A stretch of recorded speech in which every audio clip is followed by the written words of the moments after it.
Hello everyone, welcome to my channel. আজকের ভিডিওতে আলোচনা করব ইন্ডিয়ার সবথেকে বড় হসপিটাল আইপিওর মধ্যে একটি মণিপাল হসপিটাল আইপিওর। মণিপাল হসপিটাল ইন্ডিয়ার লার্জেস্ট প্রাইভেট হসপিটাল চেনের মধ্যে একটি, যার মধ্যে টোটাল ৪৯টা হসপিটাল আছে এবং ১৩,০০০ প্লাস লাইসেন্স বেড আছে, ২১টা ক্লিনিক আছে এবং ২৪,০০০-এর বেশি এমপ্লয়িজ আছে। কেসিআরি এবং কোয়াটারনারি হেলথ কেয়ার প্রোভাইড করে, যার মধ্যে ক্যান্সার, অর্গান ট্রান্সপ্ল্যান্ট, নিউরোলজি, অর্থোপেডিক্সের মতো বড় বড় রোগের নিরাময় করে। ইন্ডিয়ার মধ্যে স্ট্রং প্রেজেন্স আছে যেমন বেঙ্গালুরু, কলকাতা এবং পুনের মধ্যে। কিন্তু সবথেকে বড় ব্যাপার হলো ইন্ডিয়ার সবথেকে বড় হসপিটাল বলেই কি এই আইপিওতে অ্যাপ্লাই করব, নাকি এর ভ্যালুয়েশন, বিজনেস, ফাইন্যান্সিয়াল দেখে অ্যাভয়েড করব? এই আইপিওতে আমি অ্যাপ্লাই করব না অ্যাভয়েড করব, সেটা নিয়েও আলোচনা করব এই ভিডিওতে। মণিপাল হসপিটাল আইপিও ৯,২৭৫ কোটি টাকার ইস্যু সাইজের সাথে এসেছে, যার মধ্যে ফ্রেশ ইস্যু হচ্ছে ১৩,৫৬,০০,০০০ শেয়ার, যেটা ৮,০০০ কোটি টাকার, এবং ২,১৬,০০,০০০ শেয়ার এটা কোম্পানি প্রমোটাররা সেল করছে ১,২৭৫ কোটি টাকার। আইপিওটি যদি দেখেন ২৯ তারিখে ওপেন হয়েছে এবং এর ফেস ভ্যালু ২ টাকা পার শেয়ার, প্রাইস ব্যান্ড ৫৬০ থেকে ৫৯০ এর মধ্যে আছে এবং লট সাইজ 25 শেয়ার, এবং এটি লিস্টিং হয় বিএসসি এবং এনএসসিতে, এবং এমপ্লয়ীদের জন্য ডিসকাউন্ট আছে ৫৬ টাকা। টোটাল শেয়ার ইস্যু হয়েছে ১৫,৭২,০০,০০০ বেশি শেয়ার। তাছাড়া যদি দেখেন আইপিওটি ক্লোজ হচ্ছে জুলাইয়ের ৩১ তারিখ এবং অ্যালটমেন্ট হচ্ছে আগস্টের ৩ তারিখ। যদি অ্যালটমেন্ট না পান আগস্টের ৪ তারিখে আপনারা টাকা রিফান্ড পাবেন। অ্যালটমেন্ট হয়ে যাওয়ার পর আগস্টের ৪ তারিখে আপনাদের ডিম্যাটে শেয়ার ক্রেডিট হবে। সেটা মিনিমাম 1 লট এবং ম্যাক্সিমাম 13 লট অ্যাপ্লাই করতে পারবে। এরপরে যে যত বেশি শেয়ার অ্যাপ্লাই করবে সে তত টাকা পেমেন্ট করবে।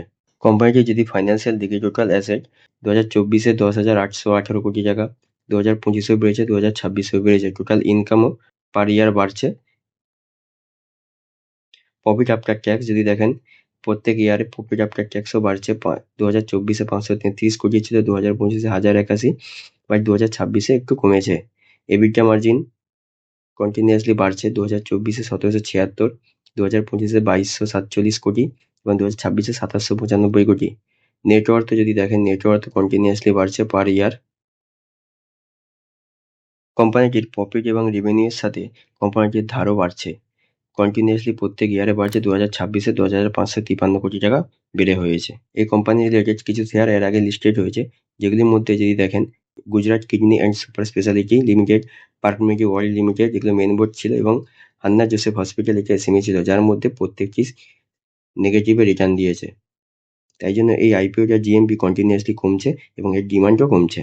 কোম্পানিটি আইপিও থেকে টাকা তোলার পরে ৫,৫৫২ কোটি টাকার লায়াবিলিটি শোধ করবে, যার মধ্যে তবুও ৫,০০০ কোটি টাকার মতো ধার বাকি থাকবে। এইসব কারণে এই কোম্পানিটির জিএমপি এবং ডিমান্ড দুটোই কমছে। কোম্পানিটি যদি আরওসি দেখেন, 21.88, আরওএনডব্লিউ দেখেন 10.57, PAT margin 8.87, EBITDA margin 27.05, price to book value 8.13 আছে, এবং ইপিএস 7.77, যেটা আইপিওর পরে 6.97 হবে। যদি সবগুলোই কোম্পানিটির ঠিকঠাক আছে, কোম্পানিটির পিই একটু হাই ভ্যালুয়েশনে আছে। এখন কোম্পানিটির পিই 75.93 আছে, যেটা আইপিওর পরে 84.65 হবে, যেটা কোম্পানির একটি বাজে দিক। শর্ট টার্ম লিস্টিং এর জন্য কোম্পানিটা অতটা সুবিধাজনক নয়, আর যদি লং টার্মের জন্য দেখেন তাহলে কোম্পানির ভ্যালুয়েশনটা অনেক হাই, বাট কোম্পানির ব্র্যান্ড ভ্যালু বা ট্রাস্টের দিক থেকে যদি দেখেন কোম্পানিটা খুব ভালো আছে। যদি এন্ট্রির জন্য এখন ভাবেন তাহলে কোম্পানিটা অনেক হাই ভ্যালুয়েশনে আছে, আপনারা আপনাদের রিসার্চ করে ভাববেন। আমি পার্সোনালি এই আইপিওটি অ্যাভয়েড করছি, আপনারা অ্যাপ্লাই করবেন না অ্যাভয়েড করবেন সেটা কমেন্টে জানাবেন। আইপিও সংক্রান্ত আরো ভিডিও পেতে এই চ্যানেলটি সাবস্ক্রাইব করবেন। ভিডিওটি ভালো লাগলে লাইক, কমেন্ট এবং শেয়ার করবেন।